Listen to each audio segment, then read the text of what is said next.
হনুমান জয়ন্তীর অলৌকিক 7টি মাহাত্ম্য। হনুমান জয়ন্তী শ্রী হনুমানের আবির্ভাব তিথি হিসেবে পালিত হয়।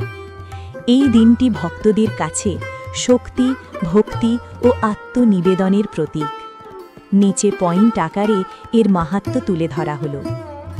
1. ভক্তির আদর্শ রূপ। শ্রী হনুমান হলেন ভগবান শ্রীরামের পরম ভক্ত। রামায়ণে তার ভক্তি, নিষ্ঠা ও আত্মত্যাগের বর্ণনা ভক্তদের জীবনে আদর্শ স্থাপন করে। 2. অশুভ শক্তি নাশ। শাস্ত্রমতে হনুমানজির নাম জপ করলে ভূত প্রেত, অশুভ শক্তি ও ভয় দূর হয়। হনুমান চালিসাতে বলা হয়েছে, ভূত পিশাচ নিকট নেহি আবে, মহাবীর জব নাম সুনাবে। 3. শক্তি ও সাহসের প্রতীক। হনুমানজি অদম্য শক্তি ও সাহসের প্রতীক।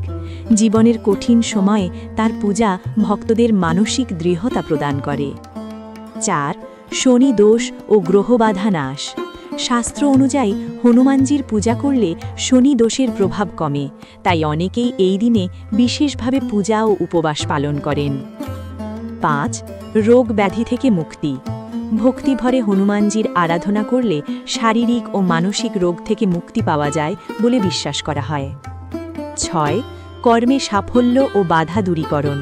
যে কোনো শুভ কাজের আগে হনুমানজির স্মরণ করলে বাধা দূর হয় এবং সাফল্য আসে, এমন বিশ্বাস প্রচলিত। 7. ধর্মীয় সাধনা ও আত্মশুদ্ধি। এই দিনে জপ, তপ, দান ও সেবা করার মাধ্যমে আত্মার পবিত্রতা বৃদ্ধি পায়। হনুমান জয়ন্তী শুধুমাত্র একটি উৎসব নয়, এটি ভক্তি, শক্তি ও নৈতিকতার শিক্ষা গ্রহণের এক পবিত্র দিন। শ্রী হনুমানের আদর্শ অনুসরণ করে জীবনে সত্য, সাহস ও নিষ্ঠা প্রতিষ্ঠা করাই এই দিনের মূল বার্তা। জয় শ্রীরাম, জয় হনুমান।